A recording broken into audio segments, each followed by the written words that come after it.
Hey everybody, welcome to week 5 of the European Super League. For anyone that's just starting to follow our channel now, what we're doing is creating a simulation of what it would look like if all the best teams in Europe played against each other in a true league format, every team playing each other team twice. If you didn't watch the weeks 1 through 4, I'll put the link to that video in the description. That'll explain more in depth of how we're doing this simulation. But I'll give a real quick recap and then go watch that video if you want more details. But we're on week 5. Yes, so just to recap.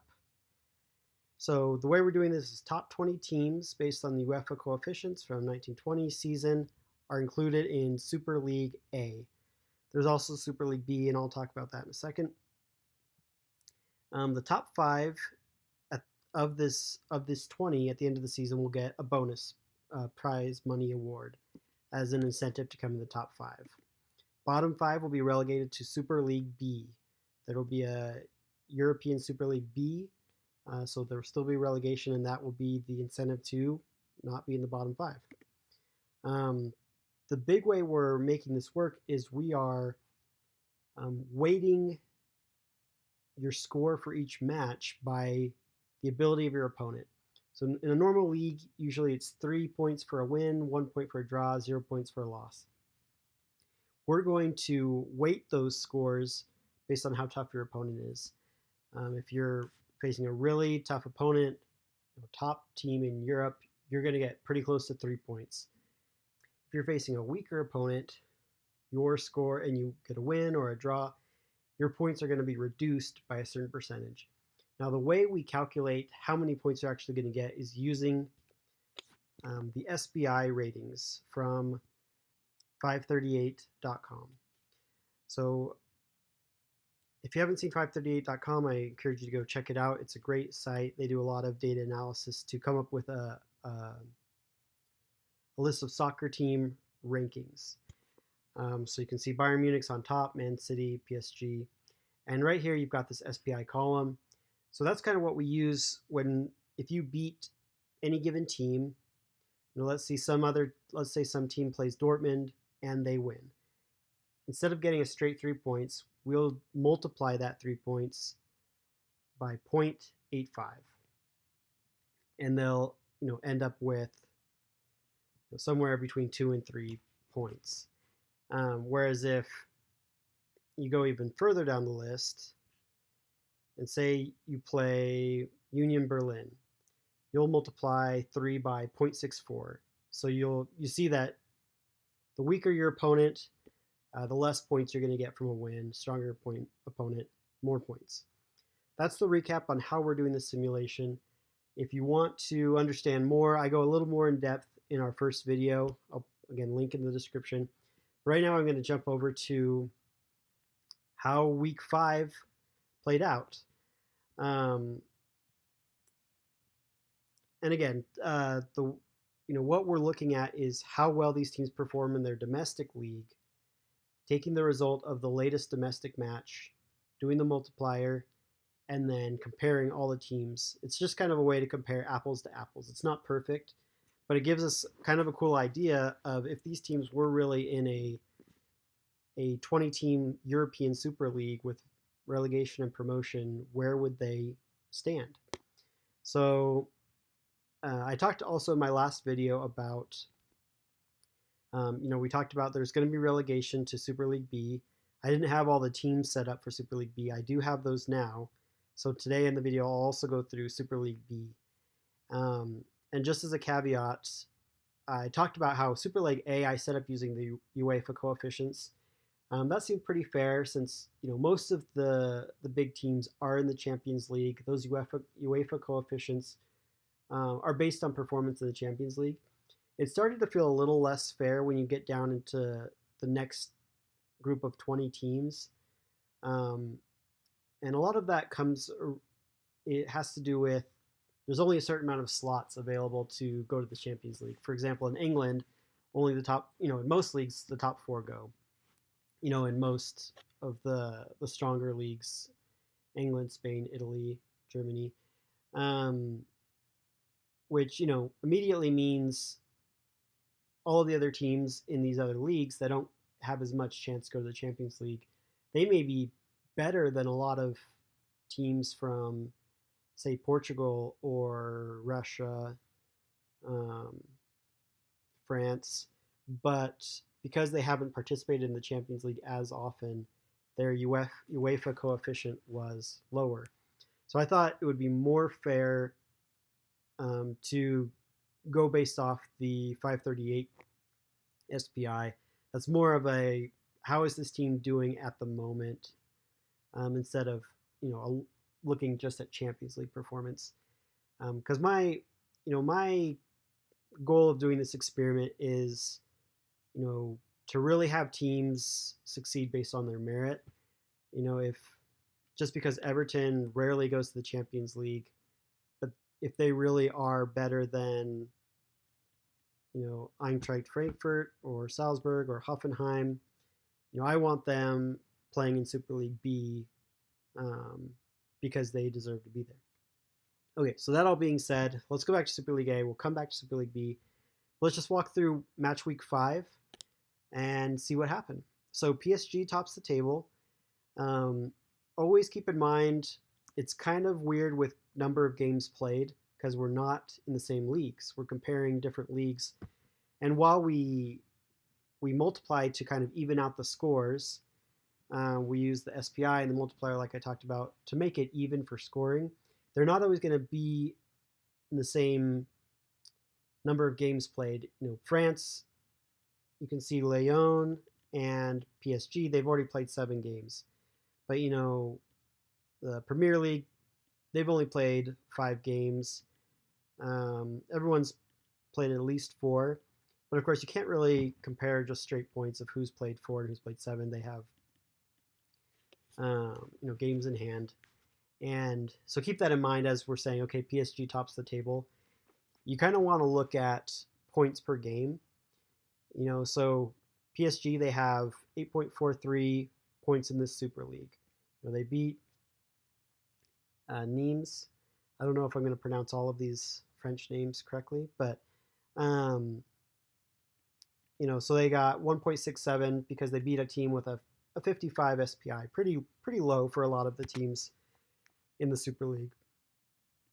So they are in the lead, but in 7 games they got 8.43, where Liverpool has earned 7, almost 8 points from 5 games. So you can see as soon as Liverpool start to catch up in terms of number of games, you'll probably, we may see that switch, and we may not. Liverpool did not have a great week. Speaking of Liverpool, they haven't had a great couple of games. It was a derby, Merseyside derby versus Everton. Always a big game, always a tough game for Liverpool. Really tough for them to lose Van Dijk. If you saw the news on that game, Van Dijk was injured early by a tackle from the goalkeeper, Everton goalkeeper. Looks to be out with a pretty serious knee injury that could keep him out for a few months. So that could definitely dent Liverpool's chances domestically and, of course, in our simulated Super League as well. But Everton is playing good football right now, and a draw is worth 0.77. They've got a pretty high SPI of 76 at the moment. So it keeps Liverpool in second for now. Third, we've got Real Madrid. Real Madrid, not a good result. They moved down 2 places from last week. They were actually top of the table last week. Lost to Cadiz and giving them 0 points. One thing to notice with the way we do these multipliers is 0 is always 0. Even if you lose to a poor team or a strong team, it's going to be 0 points. Number 4, Borussia Dortmund. They moved up 5 places. They were in 9th position.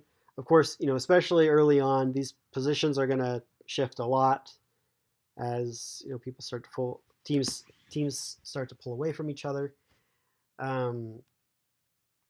But they won against TSG Hoffenheim, and with a pretty decent SPI of 73, they pulled a 2.21 points to their total for the Super League. Rounding out the top 5. Remember, the top 5 is the new top 4, you could say, of the Super League. Is though in this simulation we've created sort of an incentive for top 5 to keep. I think everyone loves that idea of racing for a top position, and we want to create a real incentive to get there. And right now, we've talked about that being prize money, and really differentiating top 5 from the rest of the pack. So Tottenham, they had an interesting game this week against West Ham, a 3-3 draw. Saw Tottenham take the lead very early on, 3-0. I don't think anyone thought they weren't going to pull off the win. It goes to West Ham that stuck in it till the very end and scored, I think in the 94th minute, scored the equalizer to get a draw against Tottenham. And we saw Gareth Bale start as well, so it was an exciting game. So against West Ham, that has a pretty good SPI of 73. That's going to be worth 0.74 points and puts Tottenham in 5th place, which is where they were last week.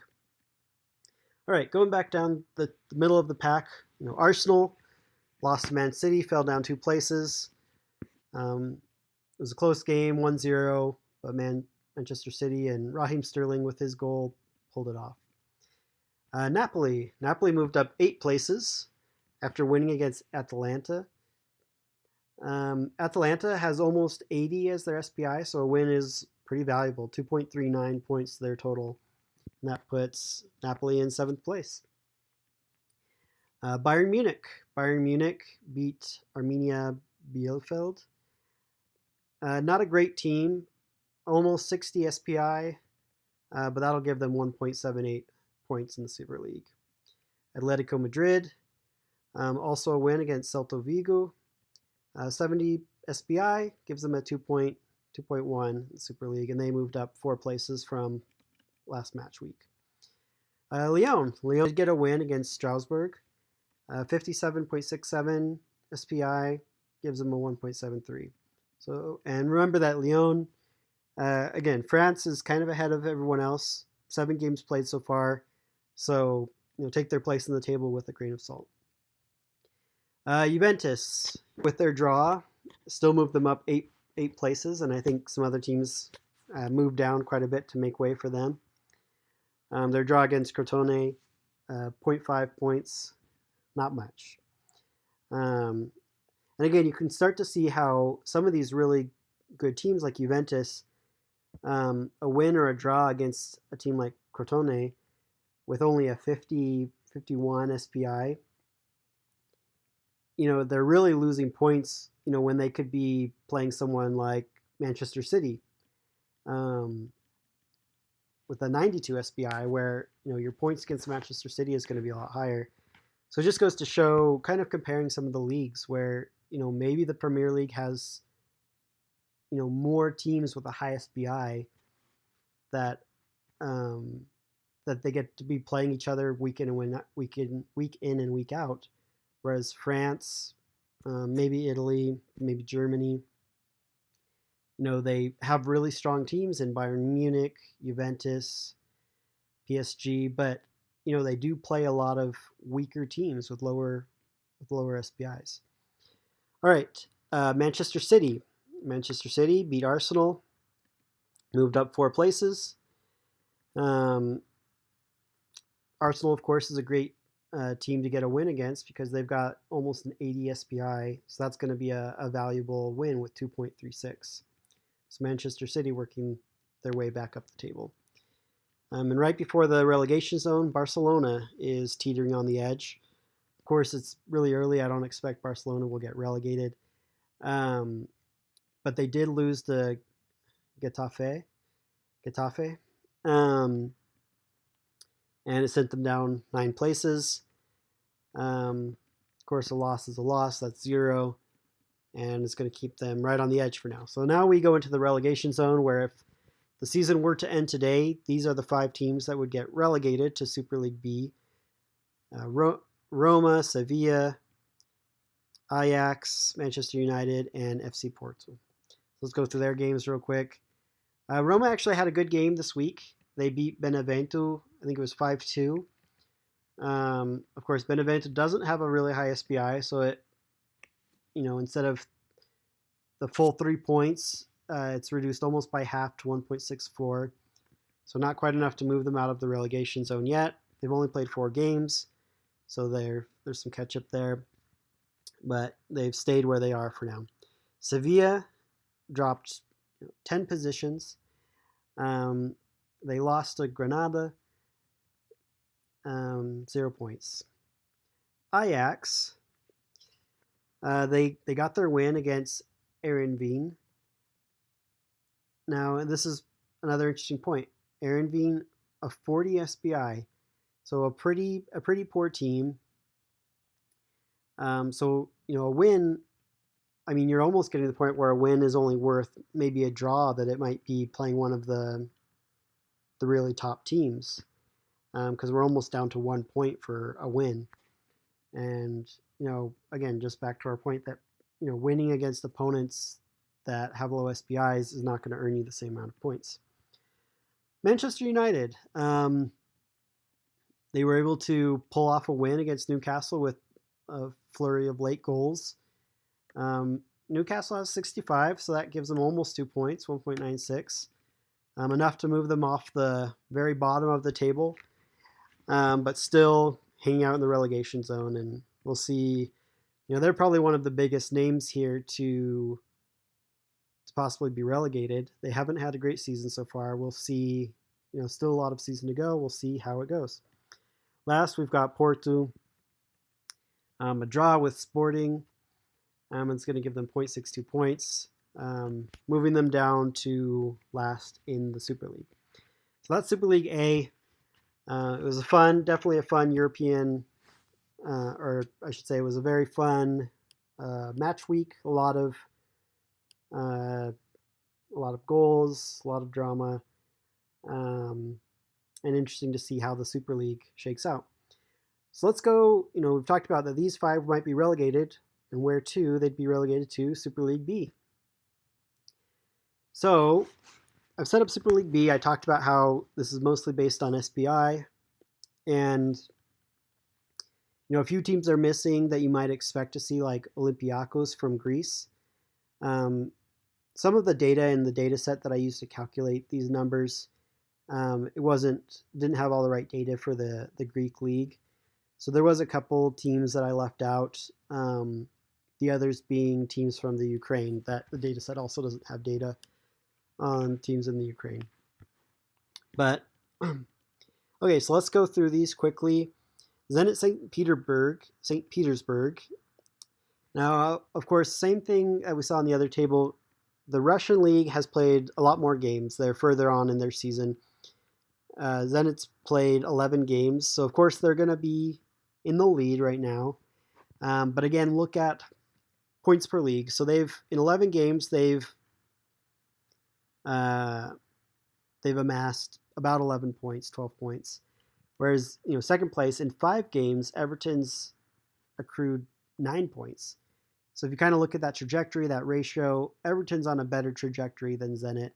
And we'll see things normalize by the end of the season as more games are played and it evens out. But Zenit did get the win. Again, playing in the Russian Premier League, there are not going to be a ton of teams with really high SPIs. Sochi, 52 SPI. That's only going to get them a 1.58 Super League points. Everton has been doing really well in their season so far. I think they have 4 wins and just the 1 draw against Liverpool, which if you're going to draw and drop points, Liverpool is a great place to do it, where, some might expect you not to come out with any points, but they came out with a strong 0.89, where, like we've said, a draw would be worth 1 point, multiply it by Liverpool's SPI, 0.89. That's definitely a good place to take points away. Another kind of shock in the Premier League is Aston Villa, the only team in the Premier League that's still perfect, meaning they haven't lost or drawn any of their games. They're 4 for 4 in wins. They beat Leicester City.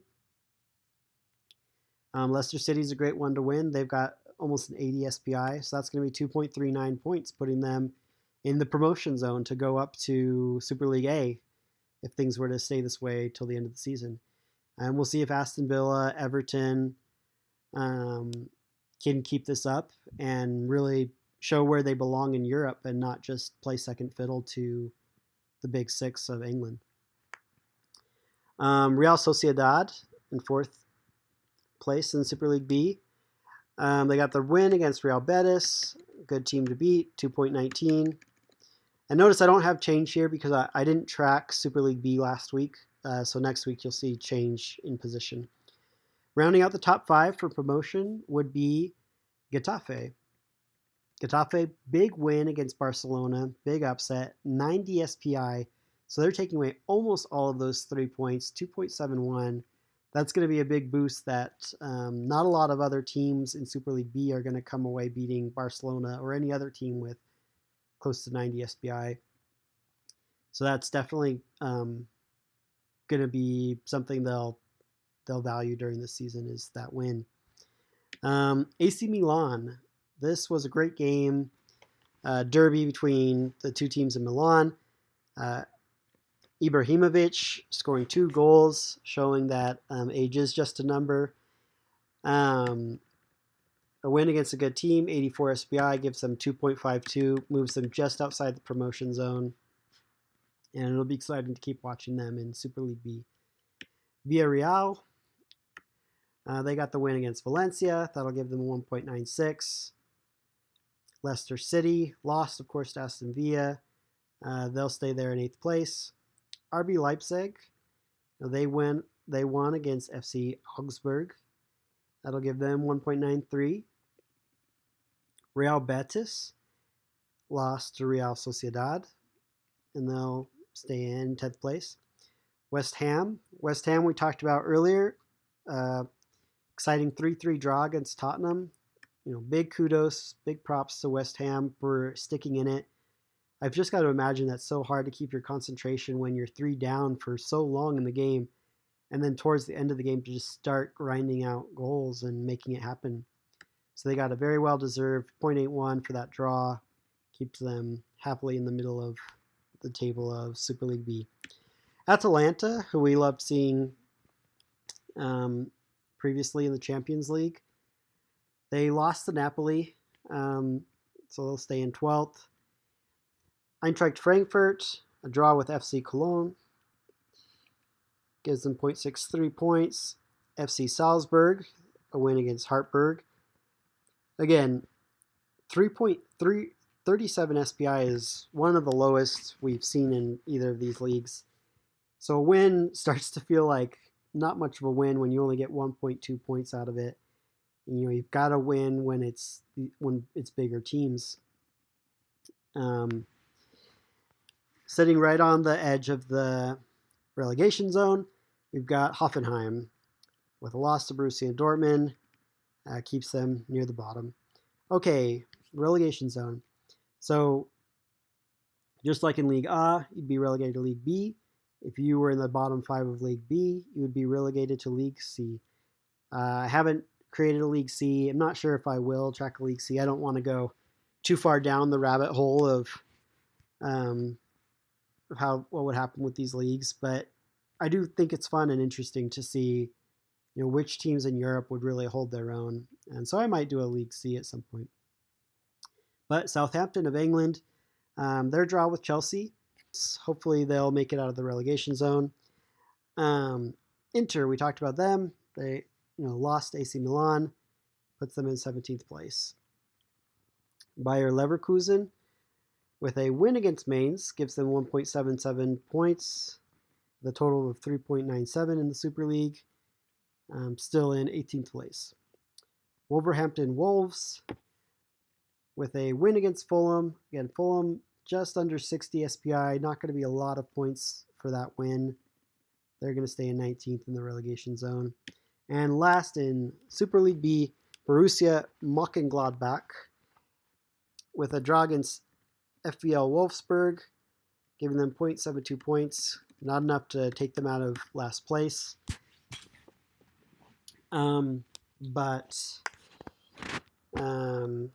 Still a long season, so of course, they are a good team. Really, anything could happen in the Super League. You have a lot of good teams that you don't always see in the Champions League, but are really top teams as well. So it'll be exciting to see this relegation zone switch around, promotion zone, as these teams fight to get relegate or to avoid relegation and to gain promotion to Super League A, which would be the premier league in world football. That's it for today's video. Stay tuned for next match week's video. I'll be every week that we're not on an international break. I'll be publishing a new video to update you on the standings in the Super League.